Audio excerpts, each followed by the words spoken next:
Today, we're going to be speaking with Professor Baruch Fischhoff, who is a professor at Carnegie Mellon University, where he studies how experts and non-experts think about risks. It's really great to have you on. I appreciate your time today.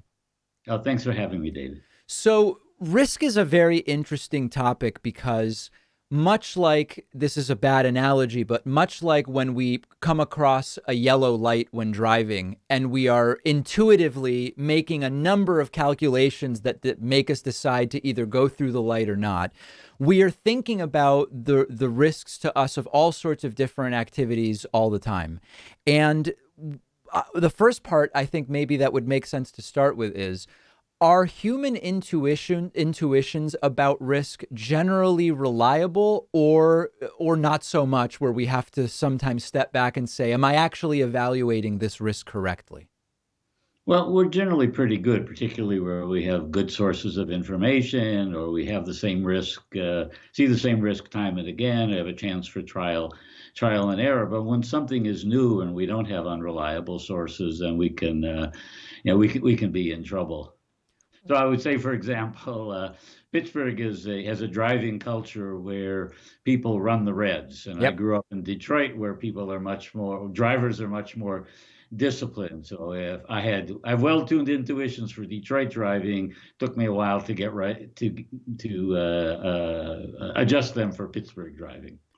So one line that's often repeated for people who are afraid of flying on commercial aviation is, it's really safe. It's actually more dangerous to drive to the airport statistically than the flight itself. And then when you investigate that, you find out that, well, yes, that's true in a way, but what it's looking at is based on passenger miles. And because airplanes are much faster than cars, you're traveling many more miles, and maybe it's true, but the risk difference is not as big as some might say.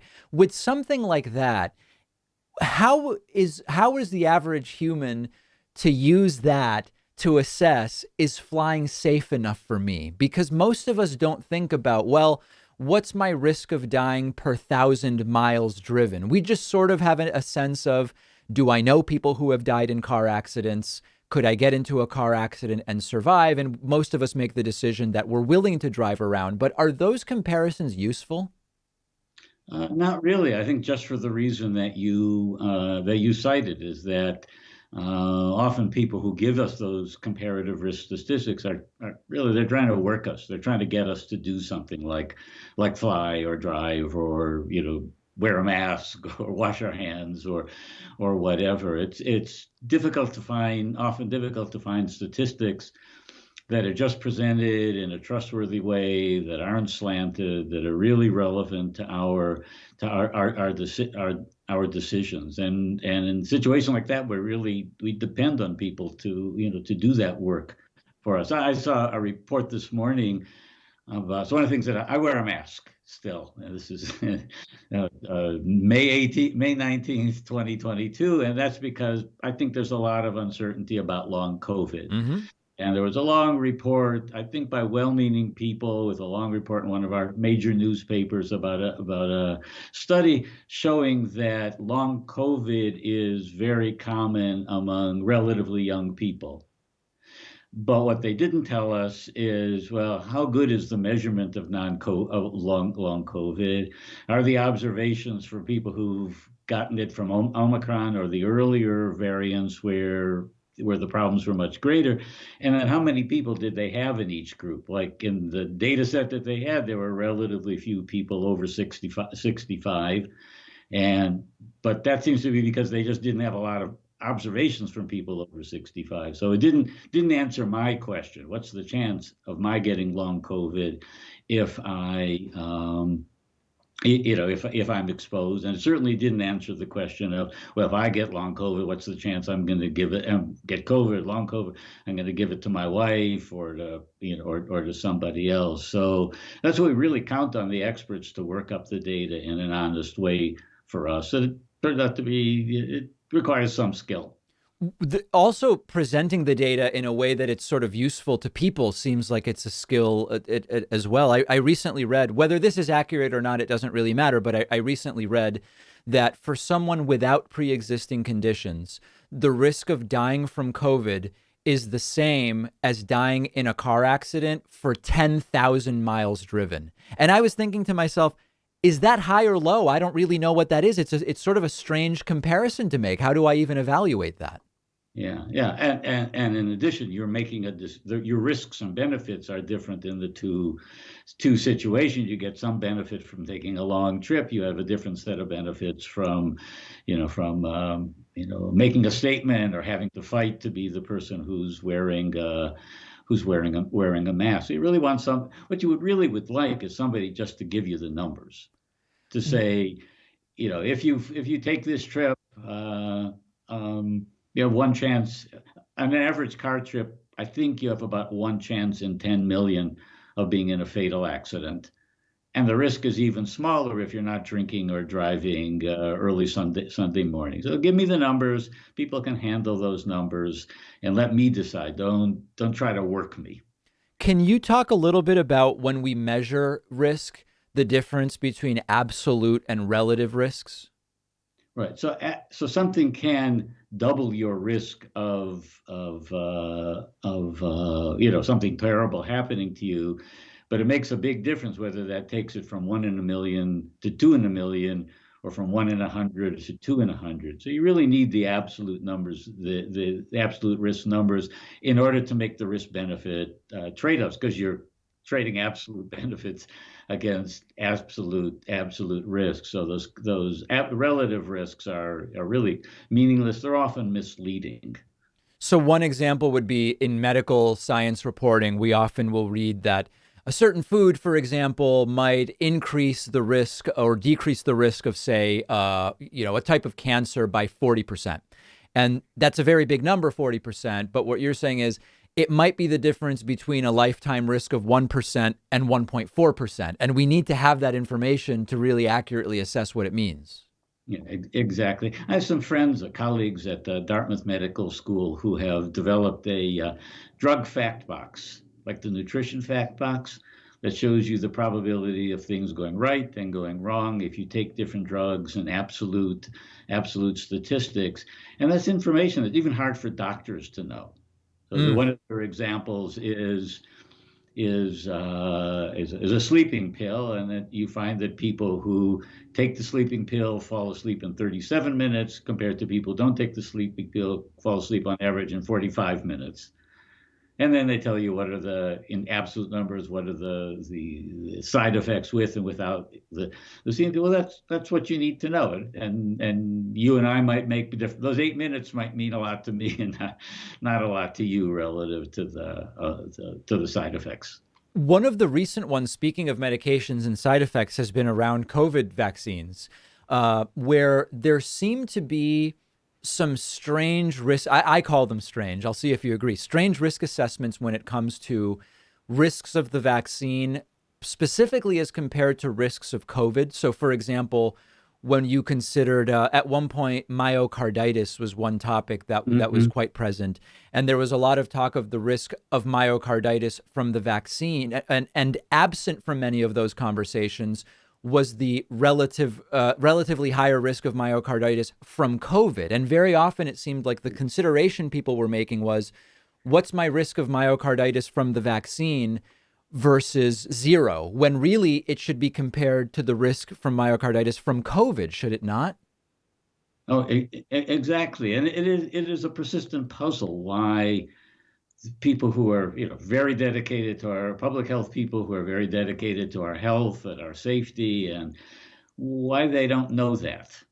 And I think it's. I mean, I have a lot of respect for public health people. They're dedicated. They're often brave. They expose themselves. They work long hours. Yeah. But I think they don't. They lack three. They get into these problems with three things. One is they don't know how to do risk analysis.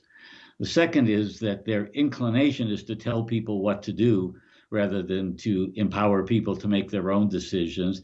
And the third is they never test their messages. And if you think we've got a, wonderfully heterogeneous country where people have different backgrounds and different desires, you can't imagine a technical expert can't assume that what makes sense to them will make sense to the people that they're talking to. And it is easy to test your messages. Like, draft a message, let a few diverse people look at the message, read it, read it aloud, tell you whatever comes into their mind, and you're always surprised by things you thought were clear that confuse them, things that didn't confuse them but they misinterpreted, things that you forgot to say that you thought were common knowledge, and things about your tone that they found disrespectful, where you thought I thought it was fine, but you ticked them off. So it's easy to test messages. They rarely do it.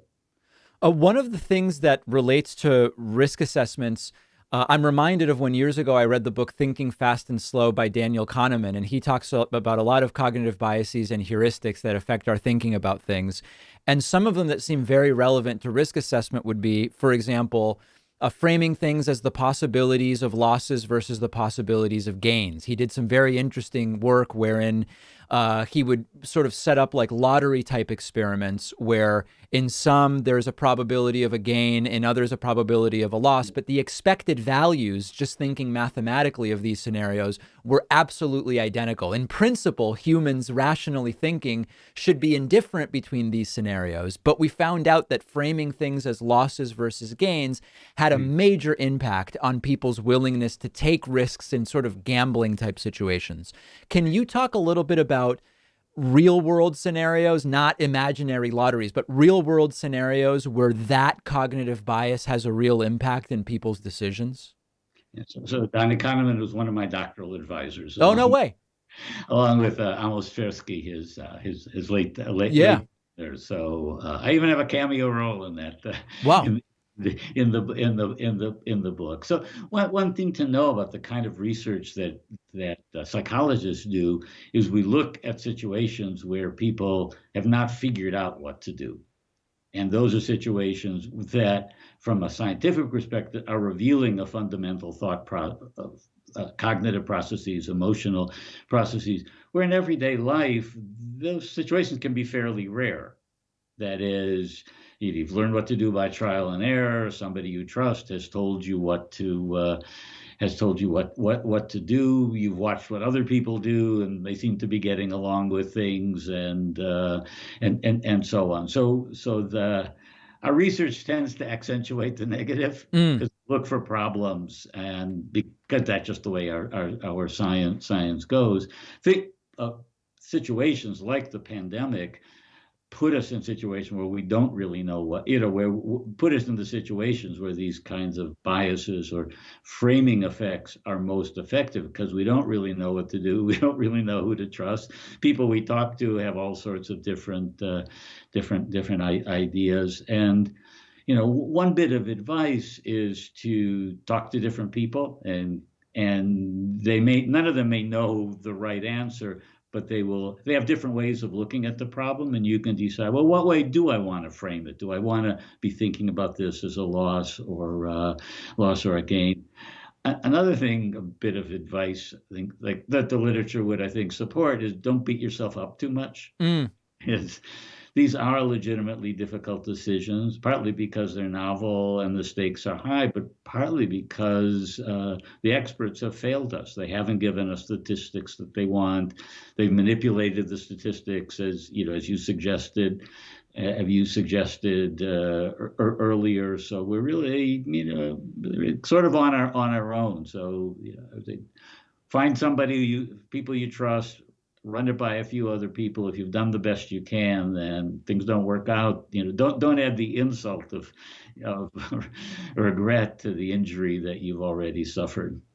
One really difficult area when it comes to taking a risk assessment and making policy and economic decisions is really unlikely events with an absolutely catastrophic impact, where our standard expected value type calculations might not be very informative. One such would be, the number that's often stated as the odds of a meteor with at least a 1 kilometer diameter hitting Earth is Hmm. basically one every 500,000 years is when we would expect it. Now, that could be in 2 years, although maybe astronomy is good enough that we would know if it would be in 2 years. But in theory, it could be in 2 years or it could be in 499,998 years. So, in such a situation where it's a very low likelihood, but absolutely catastrophic, it can be difficult to know how much money should be invested in technology to save us from that.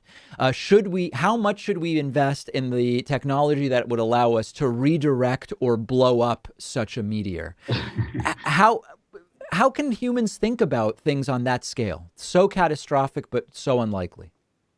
I mean, one thing to ask is, what would we get for our money? If you don't Sure. have any great ideas for what to do about it, then it's a poor investment. And in our own lives, if we can't do anything about it, why worry about it? So sometimes it pays to worry about relatively small risks if we can do something to reduce them, or can put ourselves in a situation where we're feel like, I've done everything I could, and I'm just going to hope for the best. Yeah, I mean, I guess the difficulty is, again, if we when we start to get to such large numbers, it's sort of like thinking about a billion years ago, and that's very hard for most. Some of these, the scale of some of these things is hard for the average human to sort of think of. Or $1 trillion. What does that really mean relative to the average annual budget? If you were to shrink it down, there's probably some very small risk when anyone drives a car, not of a car accident, but I'm talking about a mechanical failure that undetected would almost certainly explode your car. And you could make the decision to check that thing every time you drive, but none of us really do because we've assessed the risk is so small. It is that a better example to think through how we would evaluate whether action or inaction is the right path? Yeah, if there's nothing you can do, don't worry about it. So people, I recently saw advice that if you're really worried about leaving the gas on, take a picture of your burners before you leave the house. Mm, So there's something you can do. It doesn't change, right. change the risk in case they were a little ajar, but it does put your mind at ease.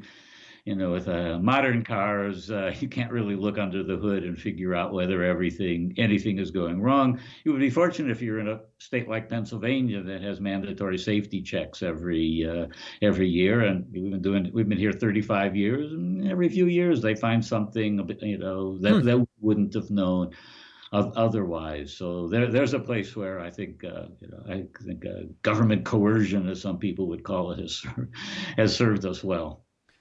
Very interesting. We've been speaking with Professor Baruch Fischhoff, who teaches at Carnegie Mellon University. Really appreciate your time and your insights today. Oh, thanks for the conversation.